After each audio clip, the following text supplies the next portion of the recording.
Good afternoon. Welcome to InnoVision's first Meet the Finalists virtual reception. We have a fun and interesting hour planned as we introduce each of the finalists in two of our categories, the technology development and the community service categories. So before we get started, let me give you a real quick overview of what we're going to try to accomplish here in the next hour.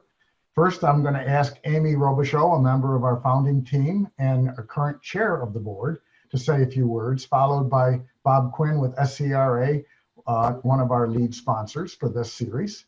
And then I'm going to ask each the lead person from each of our finalists to introduce themselves, their organization, as well as their team members.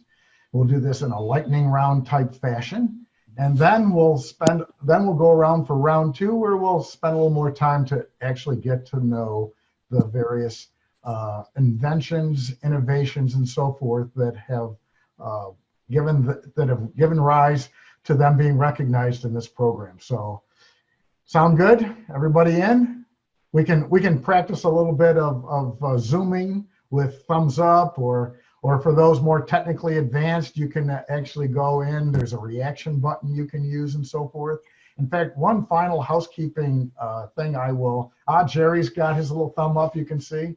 So if you want to be an advanced Zoomer, you can play around with those reactions and so forth and have some fun. So the purpose here is to have fun. Normally we would get all the finalists together in a reception where they would get a chance to meet each other. So we're going to try to accomplish that here today. And one last thing I would ask, since we don't have name tags to give out to you, you can use the name tag that Zoom provided you with in the lower left-hand corner.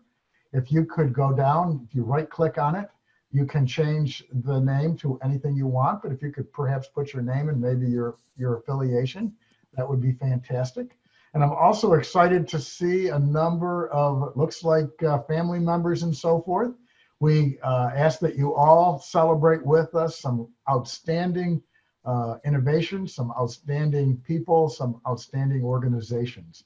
So with that said, I'm going to turn it over to Amy to kick us off. Well, this is for the finalists, and I have to say to every finalist that I see out there, welcome to the InnoVision community. It's a great community, and looking at the people on this screen here, I can see many who have been members for the 20+ years that we've existed. So that tells you something about what we're about and how passionate people are about InnoVision. It was started about 22 years ago, and we still stay true to our original mission, which is to highlight, promote, and foster innovation in South Carolina. And though it's not really called out in our mission, in particular, networking is a large part of our focus. So we hope that everybody will be taking notes on one another and connect afterwards and continue the networking even after this event. The InnoVision Awards are made possible by our sponsors. We have, I don't know if Michael's going to put up the list, but we have award sponsors this year: Immedion, Fluor Corporation, and Tektronix Industries Power Equipment. Our award celebration sponsor is Contech, and we have an MTF sponsor, Velux, as well as our headline Meet the Finalists webinar series sponsor, South Carolina Research Authority. And I must say that these sponsors give well beyond, they give value that's well beyond just their contributions that help fund us. You will find them sharing their knowledge and also networking with finalists through the webinar series that will follow our award celebration. And then you'll also find them very involved in the community, providing support for the entrepreneurs and the innovators in South Carolina. Obviously, South Carolina Research Authority does that constantly, and we're very pleased that they have sponsored this inaugural virtual Meet the Finalists webinar series. So Bob, I see you're there. You want to make a few comments? Thank you, Amy. The South Carolina Research Authority fuels our state's innovation economy by accelerating technology-enabled growth in academia, entrepreneurship, and industry. We do this through the work of our 4 programs: SC Academic Innovations, SC Facilities, SC Industry Solutions, and SC Launch. We have sponsored the InnoVision Awards for many years, and it is our sincere pleasure to sponsor this inaugural Meet the Finalists webinar series. The pivot to this series of virtual events rather than one finalist reception gathering actually provides us more time to hear about each finalist. We are passionate about innovation, and we are always energized and encouraged by the achievements of the InnoVision finalists. We already have a relationship with many of you, and we look forward to hearing from those of you who we have yet to meet. Michael? Great, thank you, Bob. Amy, do we have, I know sometimes we have a couple of our judges. Do you see any judges in the group today? If there are any judges in the group, if you wanted to raise your hand, we certainly want to recognize judges. This is a very important job. So, in fact, all of you finalists probably would like to say thank you to them because they picked you. That's always a good thing. But just to give you a little background, all of our judges are from outside of South Carolina. And so we do that in order to try to remove any biases that might be present and so forth. But it's an esteemed group. In fact, if you go to our website, you'll get a chance to see all of them. So anyways, if I missed any of you, I apologize, but welcome. So let's get on with the program. So the first step here is what I'll call the lightning round.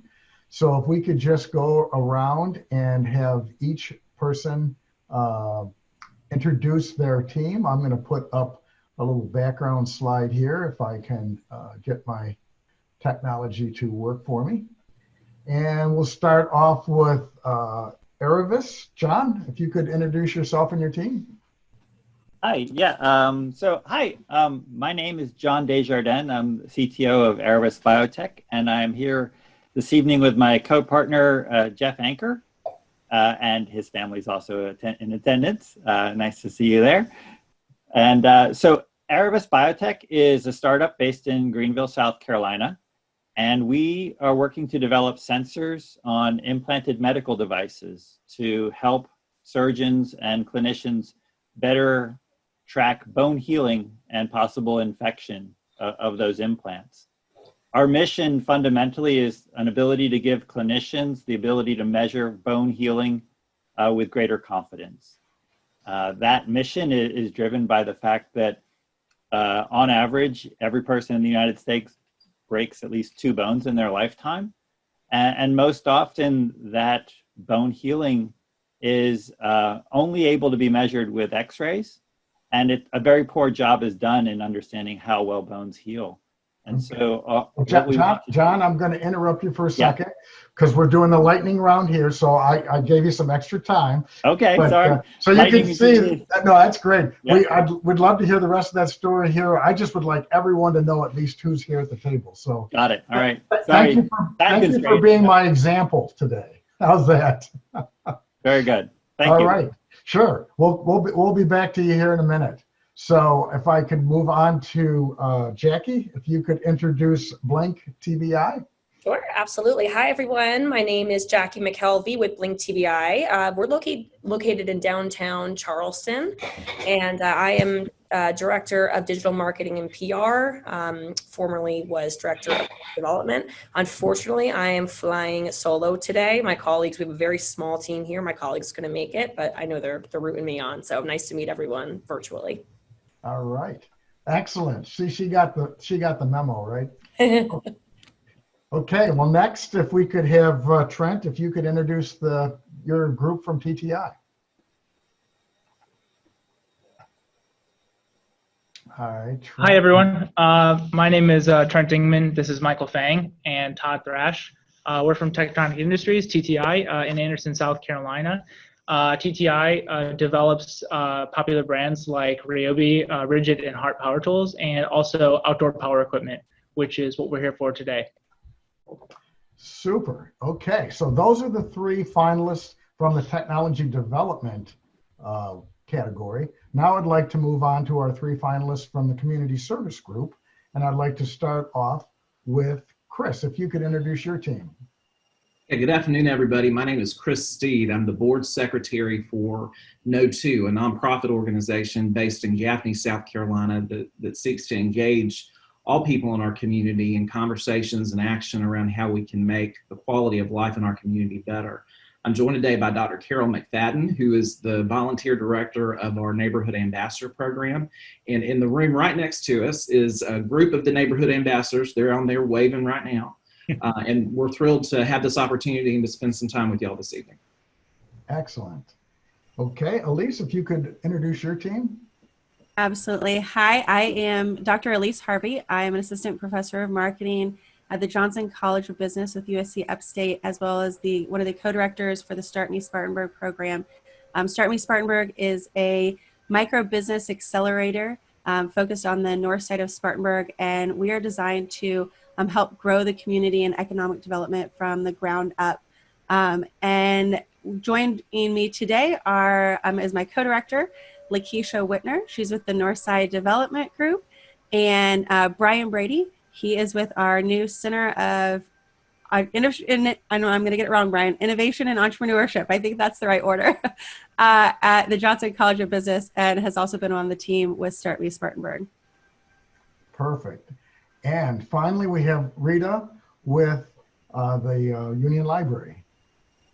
Hi there, I'm Rita Drinkwine with the Union County Library System. I'm actually the former director and now I work as a consultant. The Union County Library System is the public library for Union County, South Carolina. And we're focused on providing access to opportunity in order to create a joyful, welcoming, and thriving county.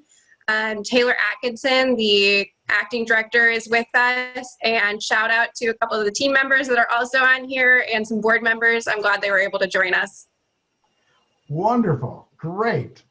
So now we can put some faces and some names together. So now let's get into the heart of the program. Let's talk about the innovations that all of these clever people have come up with. So just a little background about this particular category. We'll start with the technology development category. And that category recognizes a company or an organization for the development of a new or an improved technology. The focus of this award is on the novelty of the technology, or could be the challenge associated with developing it. So we have three finalists in this category, and we'll start off with Aravis. If I guess we have John and Jeff. Give us now. This is your chance, John, to give the elevator pitch. Well, I'll let Jeff do that. All right, so yeah, we're a startup that's developing robust, user-friendly, implanted orthopedic devices with integrated sensors to help orthopedic trauma surgeons care for patients with bone fractures so that they can discover and avoid complications that put their patients at risk and carry significant emotional and professional liability. Now that's a mouthful. Basic idea is that we have several products that are looking for infection or looking for bone healing. One of them involves hip screws, and I didn't have a prototype with me, so I cut out a business card. Let me see, can I, with the background, I'm not sure if this shows up. Yes, it sort of shows up if I put it in front of my shirt. So I just cut out this business card, and the idea is this screw holds the ball of your femur onto your femur if you break your hip, and that happens in 1 out of 10 Americans.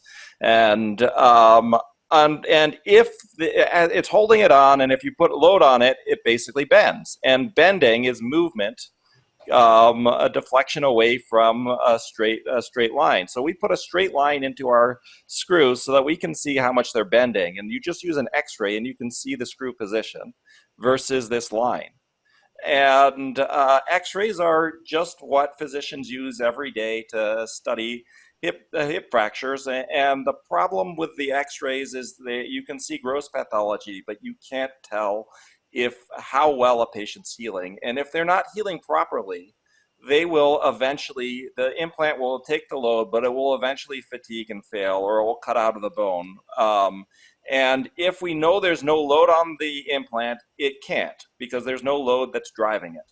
So if we can measure that load, we're in a great position to be able to track patient healing and know whether other interventions are needed. And that's really important for hips, where basically mortality is something like 20% within a year. And if they have to come in for any reason, including having re-injured it, it's 50%, and it affects mobility. And so it's a huge problem. In addition to hips, we're also looking at spine fusion, orthopedic plates, and finally, we've got some interesting infection sensors that you again read an X-ray, and the idea is we have a material that swells according to the acidity, and we can measure that acidity by looking at how big it is. And I don't have the material with me, but I do have some water beads that my kids have been playing with, and so these are, you can see, little beads. And when you get them wet, well, I just took in some beads, and here's one that got wet, and I'll put them against each other, see if that works. And don't know if that's showing up, but maybe, yeah, I got some. But anyway, it grows dramatically. And so if I put something on one of these beads, I can see in an X-ray what the acidity is. And eventually we're going to look at other biomarkers. But that will allow us to tell if a device is infected. An infection is something you want to catch early and track if antibiotics are working. Otherwise, if it's not caught early, the device almost always needs to be removed. And that's huge problem for somebody who's relying on that mobility. So we're basically building sensors that will help surgeons track their patient recovery and detect progression early and track it. So would you say your secret sauce is in the sensor technology? Is that where? That's right.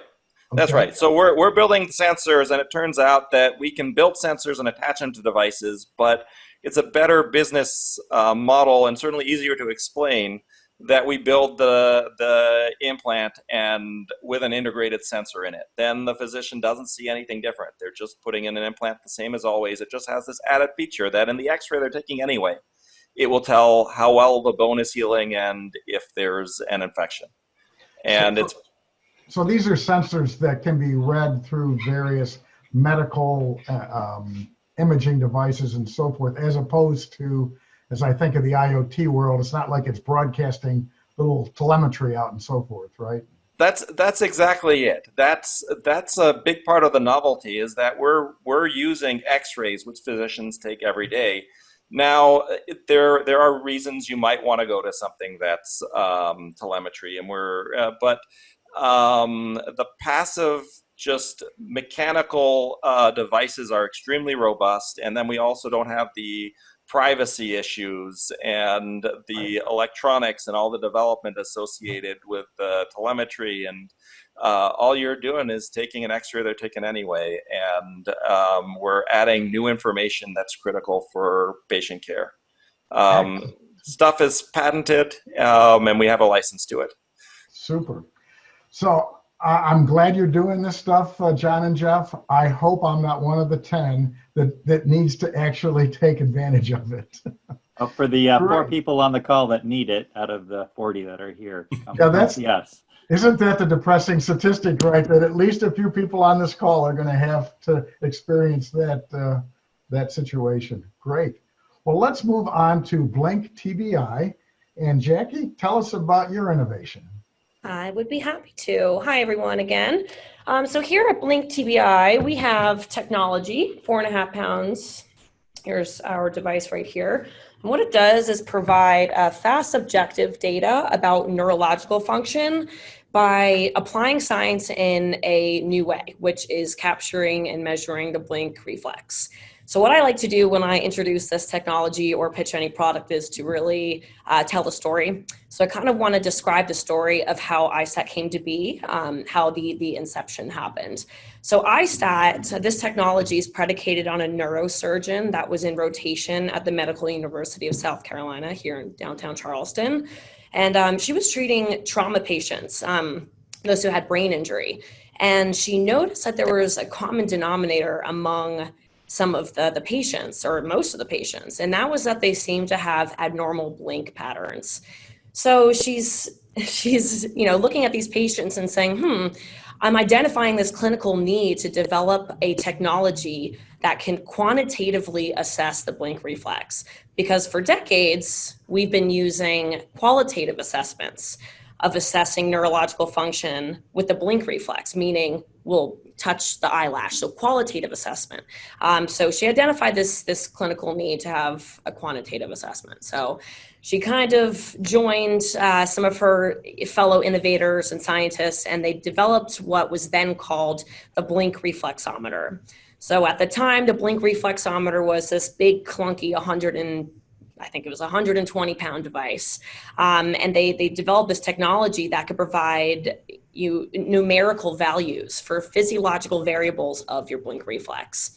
So a couple years go by, and that device is sitting on a shelf at MUSC, and my former CEO, who's now our COO, Dr. Doug Carnes, he was on the review board for the Department of Neurology at MUSC. He sees the technology and he goes, "What is that?" And they said, "Oh, we think that we can, assess the blink reflex and detect concussions in just a couple seconds, about 20 seconds. He said, that's really cool. Let me know when that comes to fruition, when you keep on developing the product. A couple years go by, this is about 8 years ago, and they call Doug and they say, "Hey, we did it." So he says, "Okay, cool. So you have a technology that can accurately identify these variables. Now what? You have to test it clinically." So we take the device and we partner up with the Citadel Military College of South Carolina, and we put it in the field and we test Division II athletes. So the whole premise of this clinical study was to take our technology, or at the time it was still the MUSC's technology, and use this device after suspected concussion to evaluate an athlete for traumatic brain injury. And then in conjunction, the athletic trainer was also using their own subjective assessments of concussion. At the end of the study, the results were unblinded, and there was 100% correlation between the athletic trainer's subjective assessment of concussion and what our technology assessed. So at that point, my CEO said, "I'm sold, sign me up," and he got longtime partner, Dr. Ryan Fiorini, on board. So that is the inception of the technology. I've been with the company for 3 years, so all three of us said, let's do the dang thing.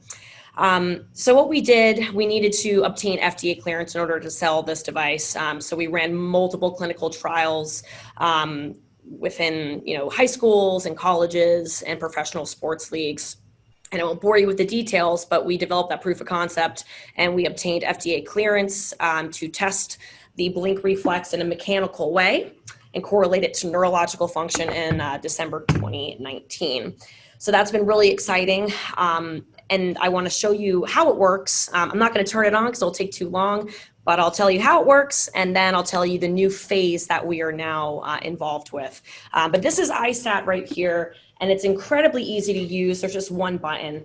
The athlete just places, their athlete or patient will just put their eyes up into the device.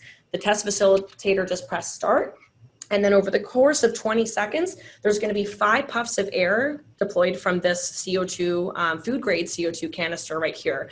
And all it's doing is just stimulating the blink reflex using the outer canthus of the eye. So we have high speed videography in there operating at 300 frames per second. That's tracking the eyelids, and using a proprietary algorithm, it's computing the way that patient is blinking. The reason that we're doing that is to obtain a baseline value for athletes and patients, so we know what their normative blink is. That way, if they have neurological impairment down the line, whether that's TBI or what now we're looking at is early onset neurological disease, we have a preliminary baseline test result to compare it to. So what this device is doing ultimately is indicating abnormal blink blink reflex patterns associated with traumatic brain injury. And now we've entered a new phase where we're looking at the changes in the blink reflex associated with Alzheimer's, ALS, and Parkinson's disease. So it is a very, very large market. There's a plethora, library of literature that supports using the blink reflex in order to indicate neurological insult. So we're still in the beginning stages of the CNS diseases, but that is, that because of COVID happening, that was once a phase 3 part of the company that we've now accelerated because sports are not really as big as they used to be right now, given COVID. So we've kind of accelerated that phase. That's fantastic, Jackie. In fact, a 100% correlation. I don't know if I've ever seen a study with that type of results. That's certainly an anomaly. Yeah. Well, I don't know. Hopefully, it's not an anomaly. Hopefully, that's a key element of your technology. That's wonderful. Okay. Well, now we're going to move on to my favorite in this category. Not that I don't enjoy the other two, but this one hits close to home. TTI's Ryobi ZT480, I believe it's called, a new zero-turn mower. And by the way, in full disclosure, I'm trying to work a deal with these guys to see if I can get a test unit for my lawn. But I'll take one too. Over here. Thanks for the introduction. We'll be sure to email our managers right away. All right, thank you for that. So I'm Trent, and I'm a project engineer on this project, and I'm just going to be introducing the project itself. So the product is a 42-inch zero-turn mower. We're actually going to go ahead and we can't present. That's okay. So we have we developed a 42-inch zero-turn mower, basically completely electric. So no gas, no emissions, no belts. And it's a completely clean energy unit. And so basically what this mower is capable of doing is on a single charge, we can have up to 3 acres of mowing. We have a rear-wheel drive system that basically drives 2 wheels independently. That really allows it to be very agile, very quick around your yard, and also very quiet at the same time. We also have we actually have it also go up to speeds for up to about 7 miles an hour, which really makes it something kind of fun to drive around. We get a lot of reviews and people of talking about how they use it for a kind of a yard machine beyond a lawnmower. I'm going to go ahead and pass off the next part to our industrial designer, Todd Thrash. Hey, yeah, we put a lot of time into sculpting this mower to a very compact and aesthetically pleasing mower. It's like you said, it's 42 inches. It's a very punchy color scheme and delivers like a high-end, visually balanced brand aesthetic. It has a operator control panel that's pretty unique. It offers a LED battery fuel gauge, which allows the user to see how much time they have remaining, and also 2 innovative features, which include the low-speed drive and low-speed cut, which allows you to have more precision when you're navigating flower beds or in your garage. And then the low-speed cut tunes down the velocity of the blade so that you can maximize your runtime and also tone down the power where you don't need it. Yeah, our product, unfortunately, we can't do a show and tell because it weighs about 800 pounds. Can't just bring it up on the table and show you guys. I wonder, Mike, if you could temporarily allow us to share a slide. I will make an exception only because of the deal that we negotiated. Okay, great, thank you. I appreciate it. Thank you. All right, you can bring it up. Okay. Sure. All right, so I don't know if... Thumbs up if you guys can see it. Awesome. Great. So this is what it looks like. And Todd was talking about the aesthetics, the development stages, different stages for the aesthetics. And this is the control panel, has various functions. The 2 innovative features, the low-speed drive and the low-speed cut. Yeah. And as well as the fuel gauge, the LED down there. with 100% on it, and then has a USB charger on board so that you can charge your phone or whatever you need. And yeah, looks awesome. Looks like a awesome product. Well, so first of all, I want to say that it's a huge honor for all three of us to represent a product, represent TTI. This product has been worked on by a tremendous team at the whole company. We have product management team, we have engineering and industrial design, quality, and everyone's worked on this product for a whole year. I'm really appreciative. So I want to touch a little bit on the innovation aspect of it a little bit. So the start of the project is trying to make a zero-turn lawnmower utilizing our electric technology with the electric motors. But we don't just want to make a gas version zero-turn a electric version. Don't want to electrify, just simply electrify that. We want to create a product that has, this product has so much potential. First of all, it's electric, it's quiet. You can just turn it on and go. It has provided the user so much convenience. So they don't have to worry about now starting it the next spring when they take it out of the garage.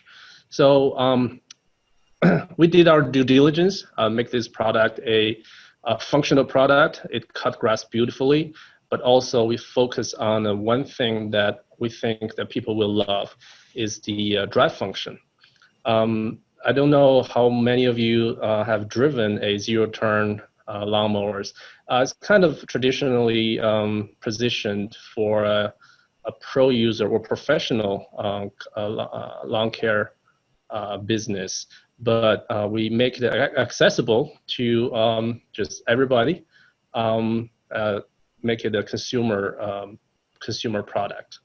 So we focus on the drive. So when you first get on it, it takes almost no time to learn how to drive it. And I tell you, everybody who tried it, we see a huge smile on their faces. Everybody thinks this is like tremendous. This is magic. If you can get your hands on one and go to local Home Depot store, they might have a display model. You can try it out. And yeah, at TTI, we always strive for make an impact through innovation and technology. So yes, we are a commercial company and we make a consumer product, but I think I look at it this way. We have created something that accessible by everyone and at the same time protecting our environment. It's a green product with no gas. I think at the same time, more importantly, people will enjoy it and people will have tremendous fun using it. I think that's something we think is innovative. Yeah, I will certainly agree with that. Excellent. Well, Trent, Michael, thank you for that introduction. I'm looking forward to learning more about it and possibly being one of your test subjects. Absolutely. Awesome. Thank you. All right. Thank you. Sure. Thank you very much. Okay. So those are the three finalists in the technology area. And you can see what a tough job the judges have in trying to figure out which of those three is going to be the actual winner. So I'm glad I'm not having to wrestle with that problem. But let's now turn our attention to the community service finalists. So this particular award category recognizes an organization for an innovation that improves the quality of life in South Carolina communities. So we have three finalists in this particular category, and I'd like to start off with No2 and their Neighborhood Ambassadors Program. And I think we've got, let's see, I think Carol's going to kind of kick us off and help us learn more about this program. Good afternoon. The Neighborhood Ambassadors is a group of African American volunteers providing education opportunities and services that allow all people to become productive and successful citizens, especially in our housing authorities. Our partners include 30 African American churches, 29 other community groups, Cherokee County School District, and institutions of higher learning. We have a One Team, One Dream, a group of men who visit our schools during lunch, talking with students and giving support when needed to the teachers and the students. They sponsor a trip to a HBCU school each year for students and their parents. The Foot Soldiers at Connecticut visit house the starters, and the Omega Psi Phi fraternity at Limestone Courts. They provide mentoring for the children. They provide educational and job opportunities for the adults. They even help them, transport them to get a GED when needed. The Classic Society is a group of young African-American educators who organized and implemented a 4-week educational focused summer day camp for 10 boys at Luther Bond, which is one out in our low area elementary school this summer during the pandemic. Their emphasis was on fixed and growth mindset. They continue to mentor and support these students and their families today. During the pandemic, we delivered 543 meals daily from March 16 through August 20 to 9 housing developments, 2 trailer parks, and 3 communities. We also distribute Census 2020 information and children books for the children. A family of 3 received a GED and continued their education. The mother is a student at Spartanburg Community College, Cherokee County campus with a 4.0 grade point average. She has written a child's book that she is trying to get published at this time. But most important, at Grenard Courts Housing Authorities, they tutor weekly and host a movie and birthday party every 4th Saturday for those children in that community. In celebration, we sponsor with the Upstate Book Club a Kwanzaa in January where the kids can participate and just give them an opportunity for public speaking. They do recitations, they do songs, dance, and they learn about their culture. In June, we offer a father-daughter banquet for any and everyone in the community, and we sponsor 2 men who may have been incarcerated with their daughters so that they'll be able to make that connection after getting out of jail.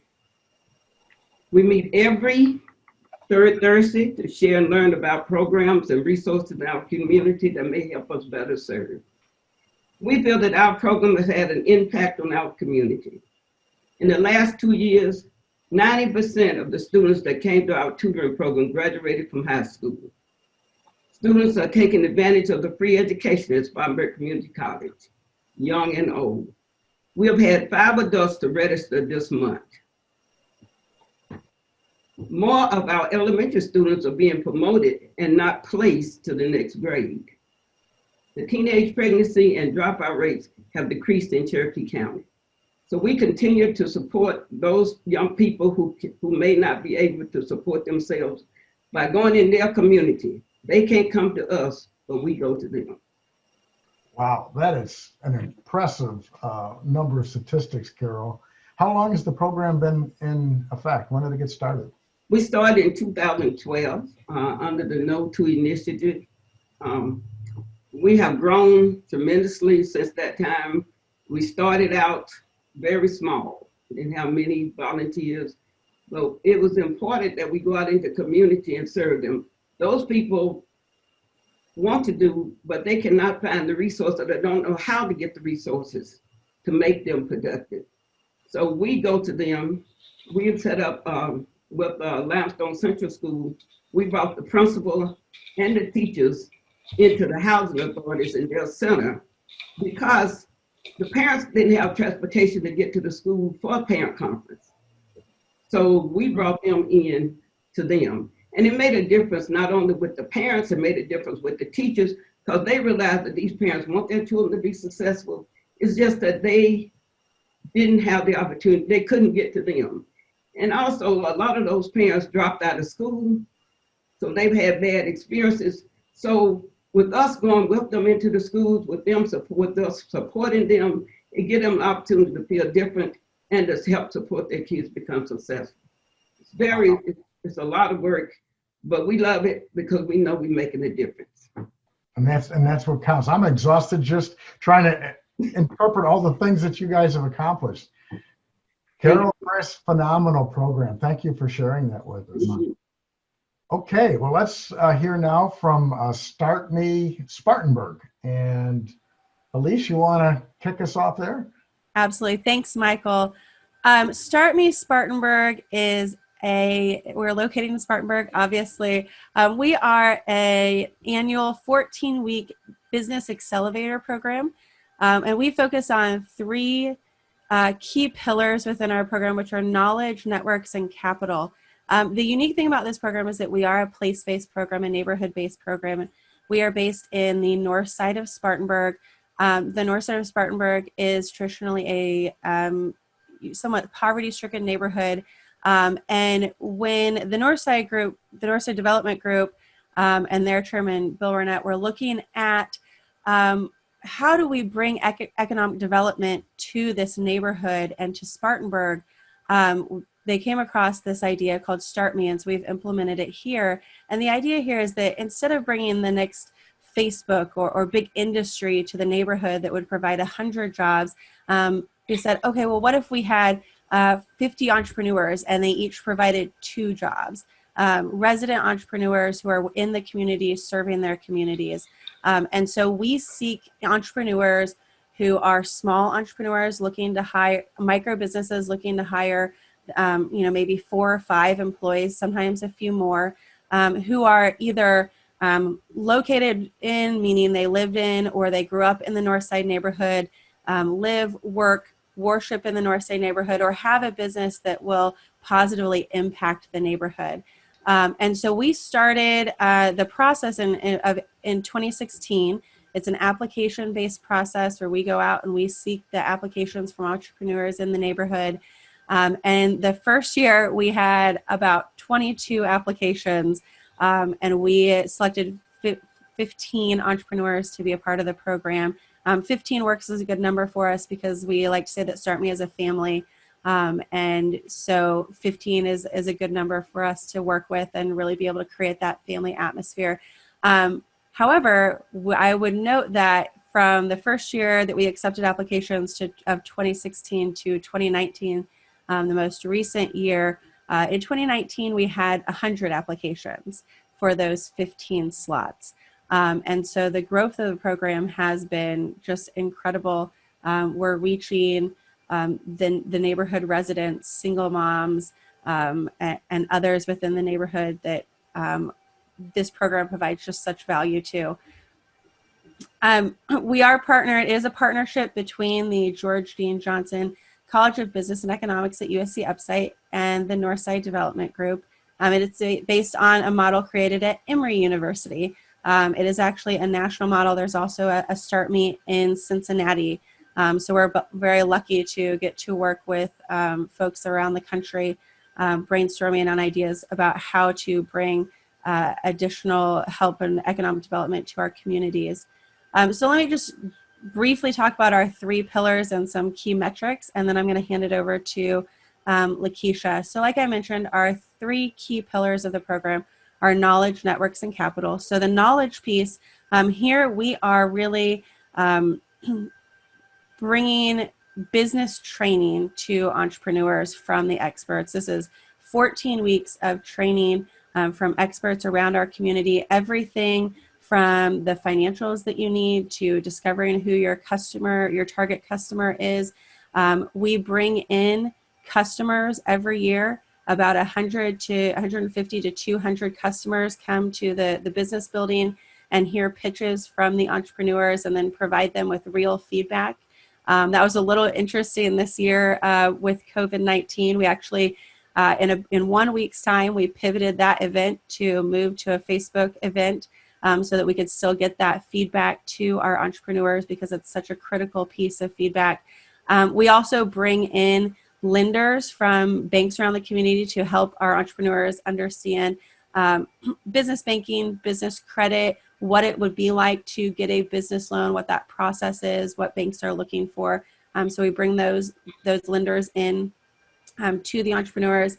We also have a trade show where we bring in services from around the community, everything from the city of Spartanburg permitting to photographers who photograph your products, banks, marketing, you name it. If your business needs it, they're going to be at our trade show. And so we actually bring them to the business building at USC Upstate and have the entrepreneurs have their own little trade show. And it's a really great way to get the entrepreneurs access to some of those resources that they maybe didn't know they needed or did know they needed, but just didn't know where to start.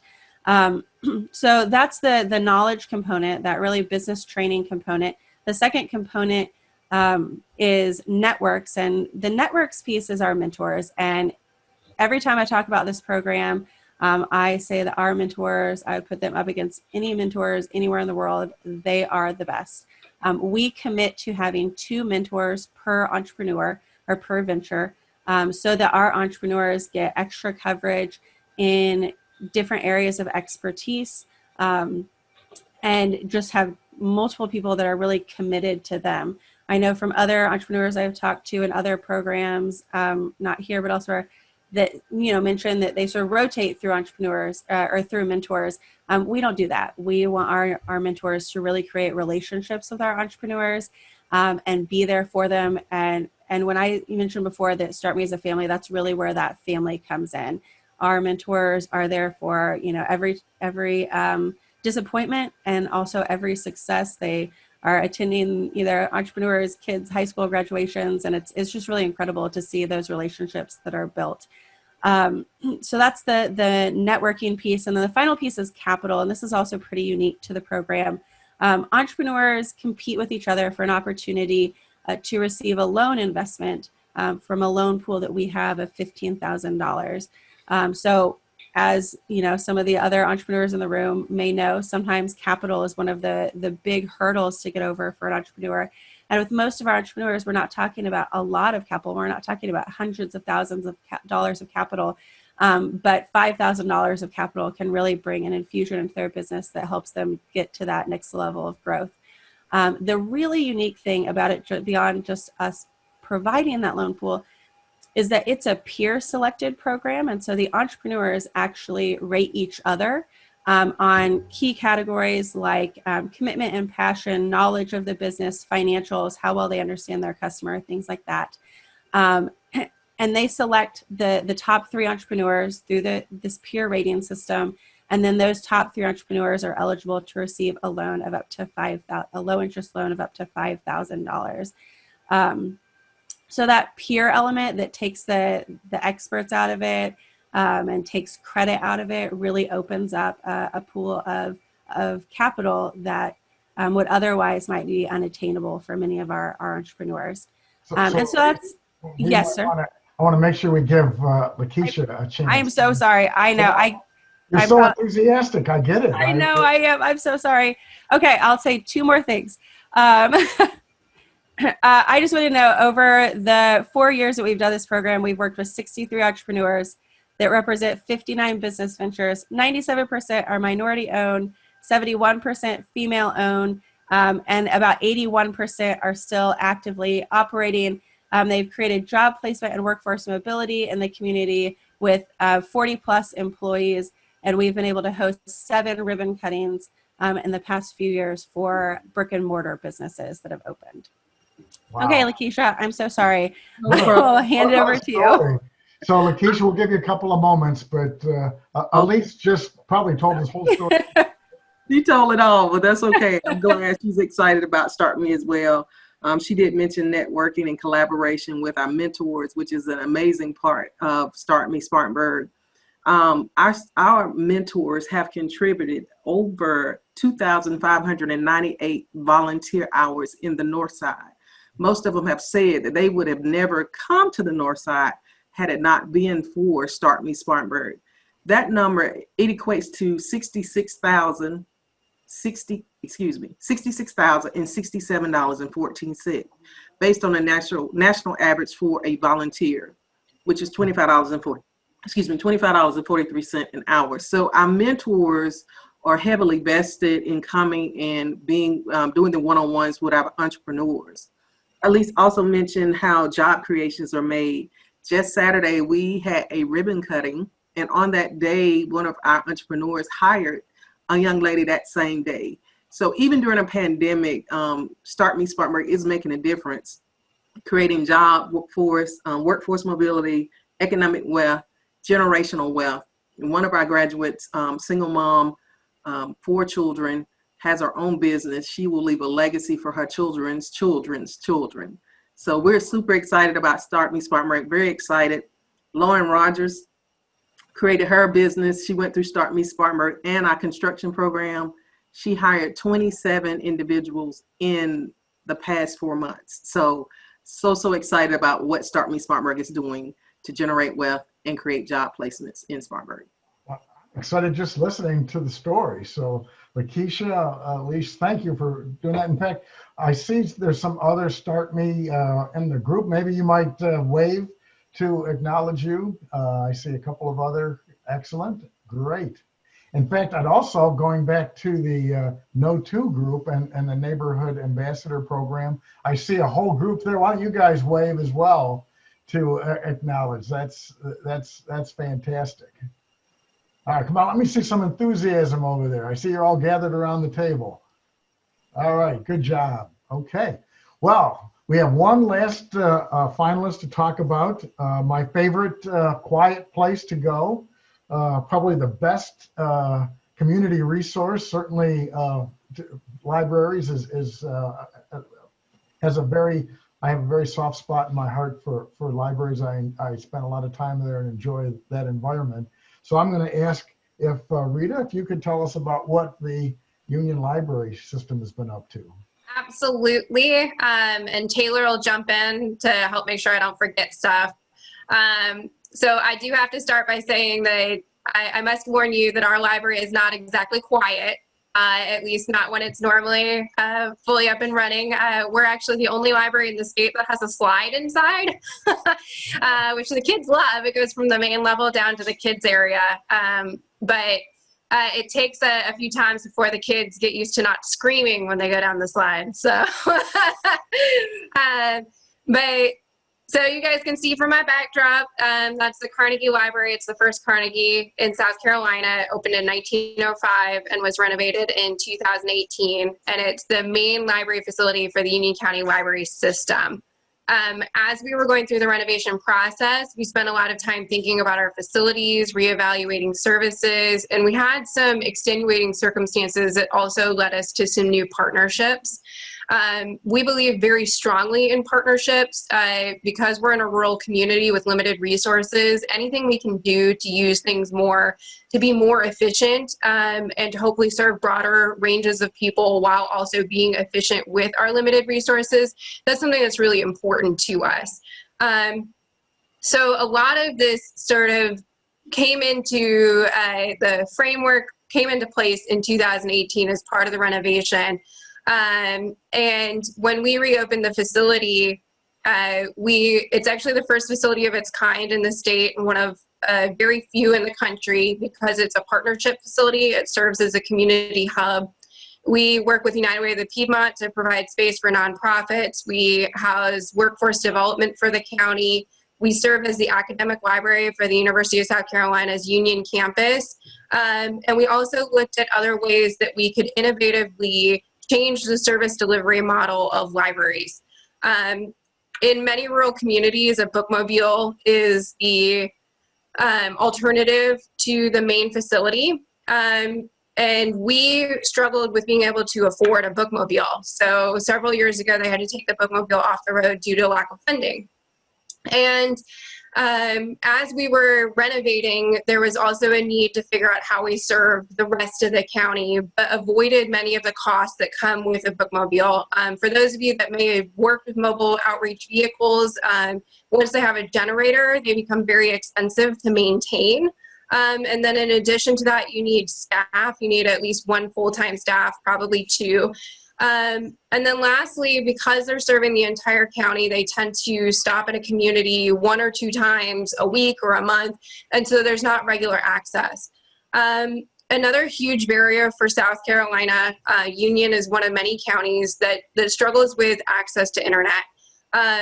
And so we were able to look at these needs and figure out a unique way to address them. And the solution we came up with allows us as a library, as an anchor institution as defined by the FCC, makes us eligible for certain funding to be able to expand broadband infrastructure. And so the first sites that we expanded into, which are micro branches, are the community facilities in our outlying municipalities. One of the things that makes these unique is that these are not standalone library facilities. We are going into existing community facilities. It cuts down on the cost of the library for operating. And we don't have to provide as much staffing to these facilities because they're already staffed, but they are recognized public spaces that we can use. And in addition to that, because we are a library and we're providing library service, we're able to bring in high-speed quality broadband internet that is filtered and monitored. It's CIPA compliant, so safe for children. It's 100 megabytes per second. And we're able to bring that into the communities at almost no cost to the library or the county because of these specific programs that we're eligible for. And so once the infrastructure is in place, the county can then work with the companies and with grants to be able to expand out the infrastructure for residential and commercial uses.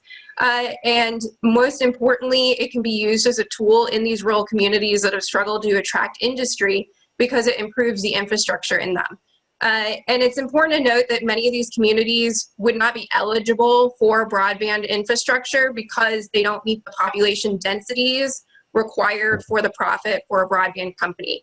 But because we're leveraging the library in partnership with other agencies, we're able to insist that the infrastructure is put in place. And this has actually become especially important during COVID.